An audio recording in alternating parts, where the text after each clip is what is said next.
21 जनवरी 2009 शाम को 7 बजे वर्जीनिया टेक यूनिवर्सिटी के कैंपस के अंदर पुलिस को कॉल किया जाता है। और जब पुलिस उस यूनिवर्सिटी के कैंपस के अंदर एक कैफे में पहुंची तो वहां उन्हें एक ऐसा हॉरिफाइंग सीन दिखा जिसे वो कभी भुला नहीं पाए। कैफे के अंदर एक फीमेल स्टूडेंट की डेड बॉडी जमीन पे पड़ी हुई थी और पूरे फर्श पे खून फैला हुआ था। और एक लड़का जो उसी यूनिवर्सिटी में पढ़ता था वो धीरे धीरे चलकर ऑफिसर्स की तरफ आ रहा था। उसके कपड़ों पर, चेहरे पर खून लगा हुआ था और उसके एक हाथ में एक 8 इंच का बुचर्स नाइफ था और दूसरे हाथ में उस लड़की का कटा हुआ सर। ना तो वो लड़का डरा हुआ था, ना ही वो लड़का गुस्से में था और ना ही उसे अपने किए पे कोई अफसोस था। उसके चेहरे पे कोई भी एक्सप्रेशन नहीं था। This scene was straight out of a horror movie. वो लड़की थी 22 साल की यांग सिन और वो लड़का 25 साल का जू हयांग। इन्वेस्टिगेशन के दौरान पुलिस को इस लड़के के अपार्टमेंट से एक लव लेटर और $40 का चेक भी मिला और यूनिवर्सिटी के स्टूडेंट से पूछताछ करने पे ये पता चला कि ये दोनों बहुत अच्छे दोस्त थे। तो आखिर उन दोनों के बीच में ऐसा क्या हुआ होगा, उस कैफे में उनकी ऐसी क्या बात हुई होगी that Zhu brutally murdered Yang. Hey guys, welcome back to Rayu call. आज की वीडियो शुरू होने से पहले मैं हमारे एक टॉप कमेंटर को शाउट आउट देना चाहता हूँ, Siddhi Srivastava. Thank you so much channel के साथ बने रहने के लिए, चैनल को सपोर्ट करने के लिए और अपना वैल्यूएबल ओपिनियन देने के लिए। अगर आप लोग भी चाहते हो कि आपको आने वाली वीडियोस में शाउट आउट्स मिलें तो प्लीज नीचे कमेंट सेक्शंस में अपने अच्छे कमेंट्स छोड़ते रहिए। मेरा नाम है रायू कोल्ड और आज का केस है यांग सिन के हॉरिफाइंग मर्डर पे।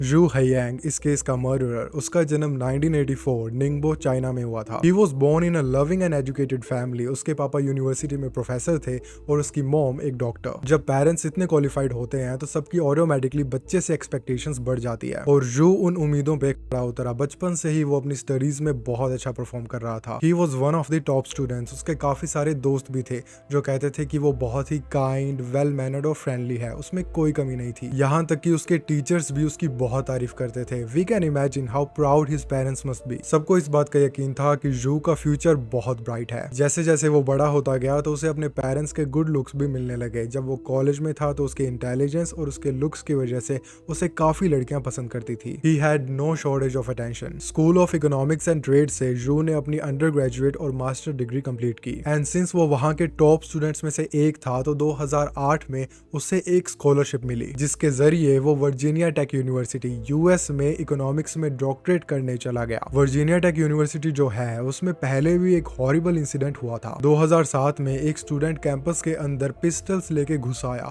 और अंधाधुंध गोलियां चलानी शुरू कर दी। उस इंसिडेंट के अंदर 32 स्टूडेंट्स मारे गए थे और 23 को गहरी चोट आई थी। यूनिवर्सिटी का स्टाफ, स्टूडेंट्स और उनकी फैमिलीज इस हॉरिफिक इंसिडेंट से उभर ही रहे थे कि सिर्फ 2 ही साल बाद 2009 में जू ने यूनिवर्सिटी के अंदर यांग को मार डाला। पर अभी तक मैंने आपको जो भी जू के बारे में बताया है वो सब पॉजिटिव है। He was intelligent, friendly, overall a nice guy. तो आखिर उसने इतना ग्रूसम मर्डर कैसे किया? वर्जीनिया टेक में पढ़ते वक्त ऐसा क्या हुआ? एक चाइनीज लड़के के साथ यूएस में आकर ऐसा क्या हुआ कि उसके कैरेक्टर में इतना बदलाव आ गया? यूनिवर्सिटी में पढ़ाई करने के साथ साथ जू वहां पे एक टीचिंग असिस्टेंट भी बन गया जहां वो काफी स्टूडेंट से इंटरेक्ट करता, उनकी हेल्प करता, जिसकी वजह से उसके वहां काफी दोस्त बन गए थे। वो यूएस आकर बहुत एक्साइटेड था। आई मीन आप भी होंगे अगर आप पढ़ने के लिए कहीं अब्रॉड जाते हैं तो। नए लोग, नया कल्चर, नई language, it all could be overwhelming. पर जू की इंग्लिश बहुत अच्छी थी, उसे वहां एडजस्ट होने में जरा सी भी प्रॉब्लम नहीं आई। उसका एक फ्रेंड ग्रुप बन गया, सब स्टूडेंट्स और इवन प्रोफेसर्स उसकी तारीफ करते थे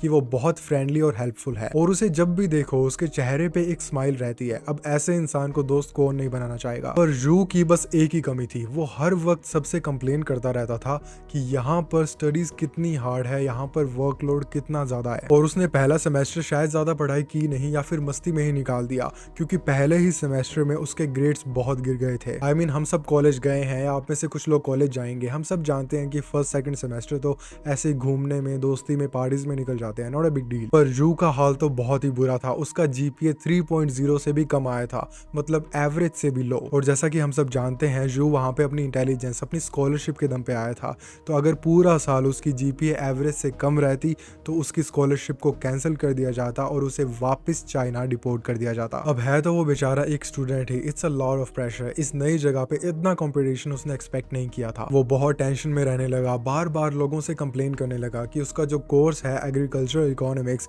उसमें कोई फ्यूचर नहीं है, उसमें कोई जॉब्स नहीं है। He is just wasting his time. I mean बचपन से ही वो बहुत इंटेलिजेंट था, अच्छे मार्क्स लाता था, ही वॉज हैप्पी। उसने कभी भी खुद को इतना डिप्रेस नहीं पाया था। वो इतना ज्यादा डिप्रेस था कि साल के एंड में वो अपने घर पर घर वालों से मिलने भी नहीं गया और उसने फोन पर अपने घर वालों को बताया कि वो इस स्कूल से ड्रॉप आउट लेने की सोच रहा है। यहाँ तक कि उसने अपने पेरेंट्स को ये भी कहा कि वो इतना ज्यादा डिप्रेस्ड है कि उसे अपनी जान लेने का ख्याल आता है। And that's a pretty big deal. अगर मेरा कोई दोस्त या फैमिली मेंबर मुझे फोन करके ऐसा कहेगा तो मैं कहूँगा it's okay, take a break. इतना प्रेशर लेने की कोई जरूरत नहीं है, तुम सब कुछ छोड़ छाड़ कर वापस आ जाओ, हम हैं यहाँ। पर अनफॉर्चुनेटली जू के पेरेंट्स ने ऐसा नहीं किया। उन्हें लगा कि उनका बेटा ये जान वान लेने की बातें इसलिए कर रहा है क्योंकि उसके मार्क्स अच्छे नहीं आए और वो बहुत ही शर्मिंदा है, बस सब अपने आप ही ठीक हो जाएगा, ये कोई इतना बड़ा इशू नहीं है। और उन्होंने जू को एडवाइस दिया कि वो कॉलेज में ही रहे। उसके पेरेंट्स, उसके फ्रेंड्स, यूनिवर्सिटी के प्रोफेसर्स, किसी को भी ये आइडिया नहीं था कि जू अपनी जिंदगी के सबसे गहरे दौर से गुजर रहा है और शायद वो कोई गलत कदम उठा भी लेता।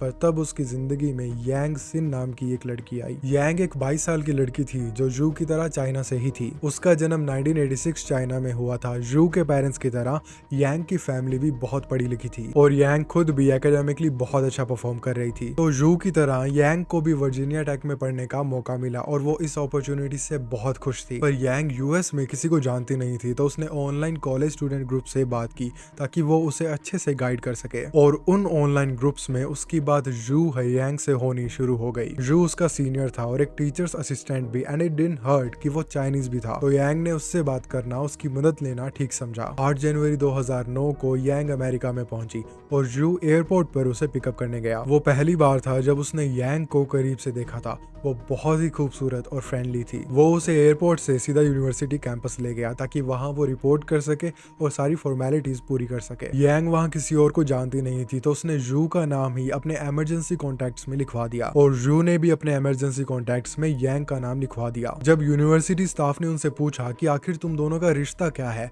तो उन्होंने बताया कि हम दोनों बहुत अच्छे दोस्त हैं। और इतना ही नहीं, यूनिवर्सिटी के स्टाफ को ये भी पता चला कि जो यांग थी वो जू के अपार्टमेंट में रह रही थी। अब वो दोनों साथ में क्यों रह रहे थे, आखिर उन दोनों का रिश्ता था क्या, और अगर वो दोनों अच्छे दोस्त थे तो उन दोनों के बीच में ऐसा क्या हुआ था। आई मीन जो भी हुआ होगा बहुत ही मेस्ड होगा, क्योंकि उसकी वजह से जू ने अपने हाथों से बेचारी यांग का गला काट कर उसका सर उसकी बॉडी से अलग कर दिया। आखिर क्या वजह रही होगी इतने ब्रूटल क्राइम की। 21 जनवरी को जब ये मर्डर हुआ था तब ऑब्वियसली पुलिस के पास ज्यादा इन्फॉर्मेशन नहीं थी। वो आसपास इंटेरोगेशन कर रहे थे, क्लूज इकट्ठा करने की कोशिश कर रहे थे ताकि उन्हें पता चले कि जू ने ऐसा क्यों किया। जब उन्होंने जू को अरेस्ट करके उससे पूछा तो उसने तो बस इतना ही कहा, मैं उसे बहुत प्यार करता था और अगर वो मेरी नहीं हो सकती तो मैं उसे तबाह कर दूंगा। इस चिलिंग सेंटेंस से हमें कुछ आइडिया लगता है, अंदाजा होता है कि शायद उन दोनों के बीच क्या हुआ होगा। बस आपकी और मेरी तरह उस समय लोग भी अंदाजा लगाने लग गए। फैक्ट्स किसी के पास नहीं थे, सब अपनी थ्योरीज बनाने लग गए और सब इतना नीचे गिर गए कि बेचारी यांग के मरने के बाद भी उन्होंने उसे बख्शा नहीं, उसके कैरेक्टर, उसकी इज्जत को कुचल के रख दिया। इस केस की सच्चाई दिखाने से पहले मैं आपको इन लोगों की असलियत दिखाता हूँ, इन विक्टिम ब्लेमर्स की असलियत दिखाता हूँ। जब इस केस की इन्वेस्टिगेशन चली रही थी तब एक अननोन पर्सन ने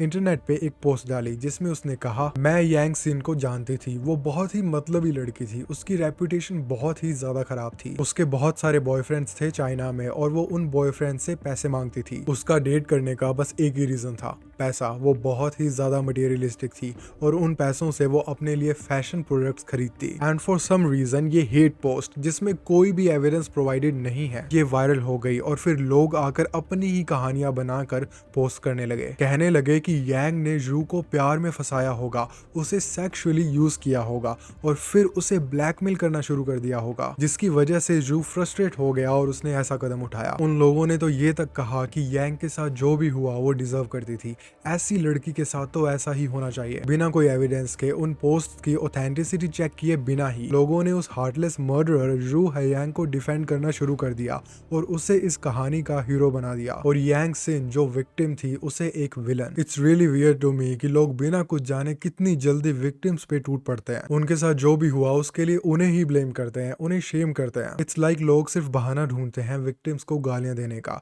और ये चीज सिर्फ बॉर्डर्स तक ही सीमित नहीं है। हमारे देश में तो हम ये देखते आ ही रहे हैं, और ये वाला केस यूएसए में 2 चाइनीज स्टूडेंट्स के साथ हुआ है। ये लोग जो बेचारी यांग को गोल्ड डिगर बोल रहे थे, ब्लैकमेलर बोल रहे थे, मटेरियलिस्टिक बोल रहे थे, इन्हें तो पता भी नहीं है कि असली यांग कैसी थी। यांग सिन कोई अमीर फैमिली से नहीं आई थी। वो अपने कॉलेज के साथ साथ 2 जॉब्स करती थी ताकि वो अपना खर्चा निकाल सके और अपनी फैमिली को भी सपोर्ट कर सके। वो पढ़ाई और 2 जॉब साथ साथ कर रही थी, पर उन जॉब्स का कभी भी उसके ग्रेड्स पे असर नहीं पड़ा। वो जब यूएस से आई थी तो अपनी जरूरत का सारा सामान चाइना से लेके आई थी। वो कभी मेकअप नहीं करती थी, कोई ज्वेलरी नहीं पहनती थी, वो रेयरली ही शॉपिंग पे जाती, बस अपनी जरूरत का सामान लेने। सब उसे मटेरियलिस्टिक बोल रहे हैं, पर यांग के पास तो एक भी लग्जरी प्रोडक्ट नहीं था। जैसे जैसे पुलिस की इन्वेस्टिगेशन आगे बढ़ी तो सच बाहर आने लगा, और धीरे धीरे लोगों को एहसास हुआ कि जो रूमर्स यांग के खिलाफ फैले हुए हैं वो सही नहीं है। और इस पॉइंट पर जब सच सामने आ रहा था, तब वो अननोन लड़की जिसने यांग के अगेंस्ट वो पोस्ट की थी, उसने वो पोस्ट डिलीट कर दी और सबसे माफी भी मांगी, विच मीन्स कि वो पोस्ट ऑब्वियसली सच नहीं थी। तो उन दोनों के बीच में एक्चुअली क्या हुआ था, यांग सिन जू हयांग के अपार्टमेंट में क्यों रहती थी, मर्डर वाले दिन उन दोनों की क्या बातचीत हुई थी, और पुलिस को जू के फ्लैट से एक लव लेटर और $40 का चेक मिला था, उसका क्या मतलब था। जब 8 जनवरी 2009 को यांग यूएसए में पहुंची थी तो जू ने उसे पिकअप किया था, पर जब वो यूनिवर्सिटी के अंदर पहुंचे तो उन्हें पता चला कि जो स्कूल के हॉस्टल्स हैं वो अभी अकोमोडेशन शुरू नहीं कर रहे हैं, तो यांग के पास रहने की कोई जगह नहीं थी। तब जू ने उसे ऑफर किया कि वो कुछ दिन उसके साथ उसके अपार्टमेंट में रह सकती है, और यांग ने ये ऑफर एक्सेप्ट कर लिया। वी ऑल नो कि जू उस समय अपनी जिंदगी के एक बहुत ही डार्क फेज से गुजर रहा था, तो यांग के उसकी जिंदगी में आने से वो दोबारा खुश रहने लगा। जब वो दोनों साथ में रह रहे थे तो जू यांग को पसंद करने लगा। He developed a crush on her। यांग को इस बात का अंदाजा नहीं था, वो बस बहुत थैंकफुल थी कि उसके जो सीनियर्स हैं वो कितने हेल्पफुल हैं। तो एक दिन हिम्मत जुटाकर जू ने यांग से अपनी फीलिंग्स कन्फेस कर ली, उसे बताया कि वो उसे कितना पसंद करता है और उसका बॉयफ्रेंड बनना चाहता है। पर अनफॉर्चुनेटली फॉर जू, यांग ने उसे मना कर दिया। अपना प्यार यांग से कन्फेस करके जू ने उसे बहुत ही अनकंफर्टेबल कर दिया था। वो ग्रेटफुल तो थी कि जू ने उसे कुछ दिन वहां रहने दिया था, पर अब उसे बुरा भी लगने लगा था। शी फेल्ट गिल्टी कि वो जू के अपार्टमेंट में रह रही है और उसने उसे डेट करने से मना कर दिया। और तब उसने जू को एक $40 का चेक दिया, वो जितने भी दिन वहां पे रही उसका रेंट, और फिर वो अपना सामान लेके कॉलेज हॉस्टल में शिफ्ट हो गई। जू was already depressed, everything in his life was going south, तो अब वो ये रिजेक्शन सहन नहीं कर पाया। उसने लगातार यांग को कॉल्स किए, टेक्स्ट किए, उसे कन्विंस करने के लिए कि वो उसकी गर्लफ्रेंड बन जाए, to the point of harassment. वो कॉलेज में यहाँ वहाँ अपने दोस्तों से भी कहता रहता कि उसे यांग बहुत पसंद है और वो उसका बॉयफ्रेंड बनना चाहता है। जब उसने यांग का पीछा नहीं छोड़ा तो हार मानकर यांग ने उससे कहा कि उसका ऑलरेडी एक फियोंसे है, शी इज एंगेज्ड। और ये सुनकर जू पूरी तरह टूट गया, और तब उसने फैसला किया यांग का मर्डर करने का। जैसा कि उसने पुलिस ऑफिसर्स को बताया था कि अगर मैं उसे पा नहीं सकता तो मैं उसे तबाह कर दूंगा। एक तो उसे 4-5 दिन में किसी से इतना प्यार हो कैसे गया, इट वॉज जस्ट ऑब्सेशन। यांग काफी खूबसूरत थी, चाइना से भी थी, और जू बहुत ही फ्रस्ट्रेटेड था, उसके ग्रेड्स भी डाउन थे। तो उसने अपनी सारी अटेंशन, उसने अपना सारा फोकस यांग पे शिफ्ट कर दिया, और जब वो वहां से भी रिजेक्ट हो गया तब उसने अपनी सारी पेंट ऑफ फ्रस्ट्रेशन बेचारी यांग पे निकालने का फैसला लिया। 21 जनवरी 2009 सुबह सुबह जू हयांग एक 8 इंच का बुचर्स नाइफ, एक क्लो हैमर और 2 और नाइफ्स खरीद के ले आया। I mean what was he thinking, वो नाइफ्स लाया उसे अटैक करने के लिए, and a hammer to bash her head.